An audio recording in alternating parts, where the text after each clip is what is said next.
اللہ کی قسم جھک جانے میں جو عزت ہے وہ سر اٹھانے میں نہیں ہے، چپ رہنے میں جو سکون ہے وہ جواب دینے میں نہیں ہے۔ ایک عورت نے پوچھا یا رسول اللہ میرے خامند کا میرے اوپر کیا حق ہے؟ آپ نے فرمایا تیرے خامند کے جسم پہ پھوڑے نکل آئیں اور ان میں گندا پانی جمع ہو جائے اور تو زبان سے چاٹ چاٹ کے اس کے زخم صاف کرے تو بھی تو نے خامند کا حق ادا نہیں کیا۔ دونوں کو بیلنس کیا ہے۔ بہترین مسلمان وہ ہے جس کا بیوی کے ساتھ اچھا سلوک ہو۔ جب تک آپ کو صبر اور برداشت کرنا نہیں آئے گا آپ کی زندگی خوبصورت نہیں ہو سکتی۔ غصے کو پینا سیکھو، غصے کو دبانا سیکھو، غصے کے وقت چپ رہنا سیکھو تو آپ کی زندگی بڑی خوبصورت ہو جائے گی۔ دل دریا سمندروں ڈوبے کون دلانیاں جانے ہو، وچے بیڑے وچے جھیڑے وچے ونج مہانے ہو۔ میرے نبی نے گھروں کو آباد کرنے کا ایک خوبصورت طریقہ بتایا کہ اس زبان پہ قابو کر لو، اس زبان پہ قابو کر لو، خاموش رہنا سیکھ لو۔ غصے کے بیوی کو غصہ چڑھ جائے تو خامند چپ کر جائے، خامند کو غصہ چڑھے تو بیوی چپ کر جائے تو آپ کا گھر خوبصورت رہے گا۔ اگر دونوں ہی آگ لگ گئی اور دونوں ہی بولنا شروع ہو گئے تو آپ بھی گئے، آپ کے بچے بھی گئے۔ اپنی زبان پہ قابو پانا سیکھو۔ ہماری ایک دھوبن تھی ماسی شریفہ، فوت ہوگی بیچاری، وہ تھی بڑی لڑاکی، چھوٹے قادی آئے تھے، چنگا شرلی پٹاخہ ہے، تو وہ آئی میری بہن کے پاس، کہتی بی بی میریاں نوواں میرے نال بڑا لڑدیاں، لڑتی آپ تھی، میریاں نوواں میرے نال بڑا لڑدیاں، میں نے کوئی تویز دے کہ ساریاں میریاں نوکر بن جانا۔ اب میری بہن کو تو پتہ تھا کہ ماشاءاللہ آپ سوا سیر ہے، تو میری بہن تویز گنڈے کا ہمارے ملک میں بڑا رواج ہے، تو ایسے الٹی سیدھے لکیریں لگا کے نا تو رول کر کے چھوٹا سا بنا کے نا کہا کہ ماسی جب تیری لڑائی ہونے لگے تو یہ تعویذ تم نے یہاں رکھ لینا اور چک مار لینا ایسے، اور اس کو گرنے نہیں دینا، گر گیا تو وہ تیری خیر کوئی نہیں۔ اور اس نے کیا کیا، اس کو چپ کروانے کا طریقہ، تو تعویذ کی تو بڑی اہمیت ہوتی ہے۔ تو ایک ہفتے کے بعد آ گئی، بی بی تو بڑا چنگا تویز دیتا، ساری لڑائی ختم ہو گئی کیونکہ ماسی شریفہ چپ ہو گئی۔ تو یہ سب ان عورتوں کو بھی تعویذ دیتا ہوں، ماسی شریفہ والا آپ کو بھی دیتا ہوں، ماسی شریفہ والا تعویذ لے لو، آپ کی زندگی بڑی خوشحال ہو جائے گی۔ اللہ کی قسم جھک جانے میں جو عزت ہے وہ سر اٹھانے میں نہیں ہے، چپ رہنے میں جو سکون ہے وہ جواب دینے میں نہیں ہے۔ آپ خاموش رہنا سیکھو، آپ اپنے بچوں کو عزت دینا سیکھو، اپنے بچوں کو ٹائم دیا کرو۔ یہاں مرد کی بھی جاب ہے، عورت کی بھی جاب ہے، تو بچے نظر انداز ہوتے ہیں، ان کو ٹائم دو۔ میرے نبی نے فرمایا اکرموا اولادکم، اپنی اولاد کو عزت دو، اور آپ نے فرمایا خیرکم خیرکم لأہلہ، سب سے بہترین مسلمان وہ ہے جو بیوی سے اچھا سلوک کرے۔ اور ایک عورت نے پوچھا یا رسول اللہ میرے خامند کا میرے اوپر کیا حق ہے؟ آپ نے فرمایا تیرے خامند کے جسم پہ پھوڑے نکل آئیں اور ان میں گندا پانی جمع ہو جائے اور تو زبان سے چاٹ چاٹ کے اس کے زخم صاف کرے تو بھی تو نے خامند کا حق ادا نہیں کیا۔ دونوں کو بیلنس کیا ہے۔ بہترین مسلمان وہ ہے جس کا بیوی کے ساتھ اچھا سلوک ہو۔ آپ نے 11 شادیاں کی، یہ شوق کی نہیں تھیں، یہ اللہ کے حکم کی تھیں اور ہمیں زندگی سمجھانے کے لیے تھیں کہ آپ یہاں رہو یا کہیں اور جگہ رہو، جب تک آپ کو صبر اور برداشت کرنا نہیں آئے گا آپ کی زندگی خوبصورت نہیں ہو سکتی۔ غصے کو پینا سیکھو، غصے کو دبانا سیکھو، غصے کے وقت چپ رہنا سیکھو تو آپ کی زندگی بڑی خوبصورت ہو جائے گی، بہت حسین ہو جائے گی۔ زندگی اندر ہے، باہر نہیں۔ اب رولز رائس میں چڑھ کے کوئی اچھی زندگی نہیں گزار رہا ہے، لائف تو اندر ہے۔ دل دریا سمندروں ڈوبے کون دلانیاں جانے ہو، وچے بیڑے وچے جھیڑے وچے ونج مہانے ہو۔ یہ اندر ہے، لائف اندر ہے۔ اور کیا لطف انجمن کا جب دل ہی بجھ گیا ہو، جب اندر بجھا ہوا ہو تو پھر باہر کی چیزیں کوئی مزہ نہیں دیتی۔ عاصم کے مرنے کے بعد ہمیں کوئی شے اچھی نہیں لگتی، حالانکہ لائف ہر نعمت موجود ہے، سب کچھ موجود ہے۔ میرے بیٹے کا نام عاصم تھا جو فوت ہوا ابھی، جب 36 سال کی عمر میں، تو کوئی شے اچھی نہیں لگتی کہ اندر ویرانی آ گئی۔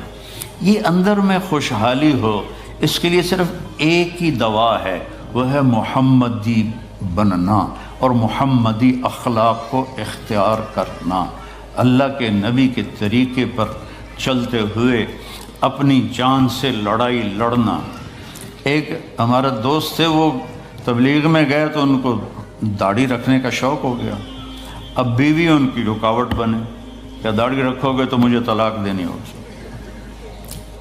اب وہ کافی دیر بیچارے سوچتے رہے، ایک دن ان کو ترکیب سوچی، آ کے بیگم سے کہنے لگے میرا جی چاہ رہا ہے کہ میں دوسری شادی کروں، لیکن میں سوچتا ہوں پہلے داڑھی رکھوں یا پہلے شادی کروں۔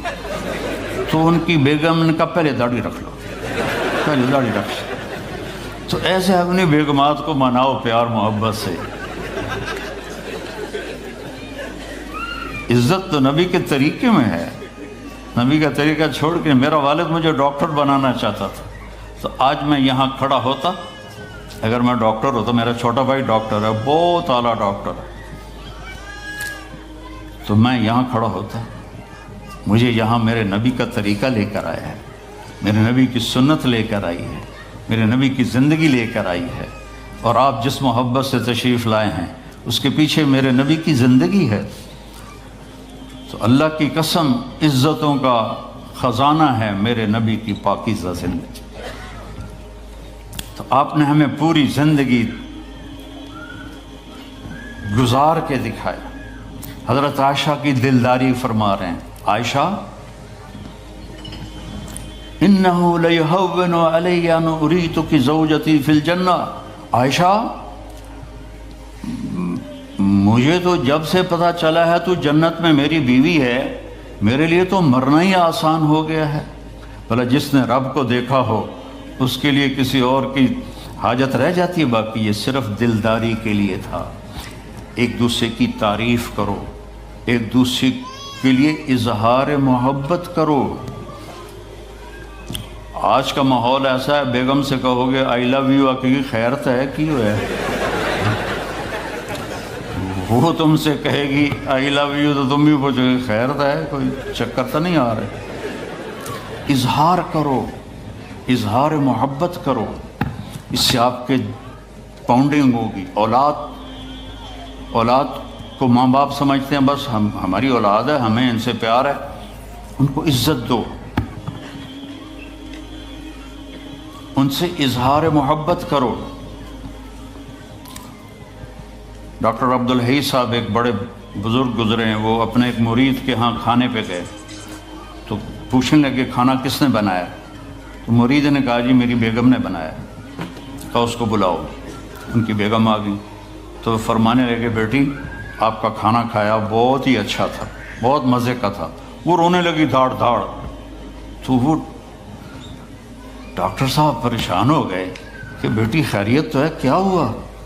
تو وہ کہنے لگی حضرت آپ کے مرید کے پاس مجھے 30 برس ہو گئے، 30 سال، کبھی ایک دن اس نے میری کسی چیز کی تعریف نہیں کی۔ تو اظہار کرو، اظہار کرو۔ حضرت فاطمہ وہاں سے دروازے میں داخل ہو رہی ہیں، آپ کمرے میں بیٹھے ہوئے ہیں یا لیٹے ہوئے ہیں یا کرسی پر ہیں یا زمین پر ہے، جو ہی حضرت فاطمہ تھے تو ایسے تیزی سے آگے بڑھتے تھے، وہیں نہیں کھڑے رہتے تھے، اور ایسے حضرت فاطمہ کا ہاتھ پکڑ لیتے تھے اور اس کو یہاں بوسہ دیتے تھے، اور کبھی ماتھے کا بوسہ لیتے تھے، پھر ہاتھ پکڑے پکڑے ان کو ایسے لاتے اور چارپائی پہ بٹھاتے، اس کے بعد خود بیٹھتے تھے۔ یہ میرے نبی کی عزت ہے اولاد کے ساتھ، یہ عزت دو، وہ تمہارے رہیں گے، تمہارے بن کے چلیں گے۔ ان کو نصیحت کی ضرورت نہیں ہے، ان کو تمہارے پیار کی ضرورت ہے۔ اور جب اللہ کے نبی حضرت فاطمہ کے گھر جاتے تو حضرت فاطمہ یہ کرتی تھی، وہ کھڑی ہو جاتی، آگے بڑھ کر اللہ کے نبی کے ماتھے کا بوسہ لیتی، پھر ان کا ہاتھ پکڑ کے ان کو چارپائی پہ بٹھاتی، پھر خود نیچے بیٹھتی تھیں۔ تو اظہار بہت بڑی دوا ہے، بہت بڑی غذا ہے۔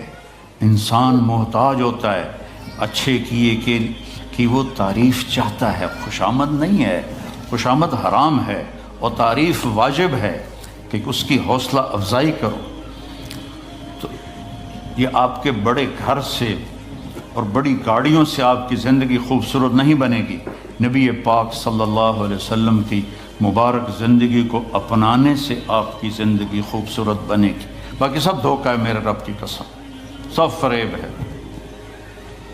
کچھ سال پہلے یہاں سے کوئی بڑے تاجر کی بیگم گئیں وہاں لاہور، تو مجھے انہوں نے ملنے کی خواہش ظاہر کی، تو ملانے والے نے کہا کہ یہ خاتون کے جو خامد ہیں وہ پاؤنڈ میں اربوں پتی ہیں، پاؤنڈ میں۔ ٹھیک ہے، وہ آ گئی اور آ کے رونا شروع کر دیا کہ لوگ مجھے سمجھتے ہیں میں بڑی خوش قسمت ہوں، بڑی دولت ہے، بڑی گاڑیاں ہیں، لیکن میں سب کو کیا کروں، میرے خامند کا سلوک ہی اچھا نہیں۔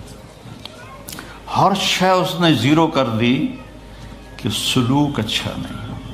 اس کے چند دن بعد ایک اور واقعہ پیش آیا۔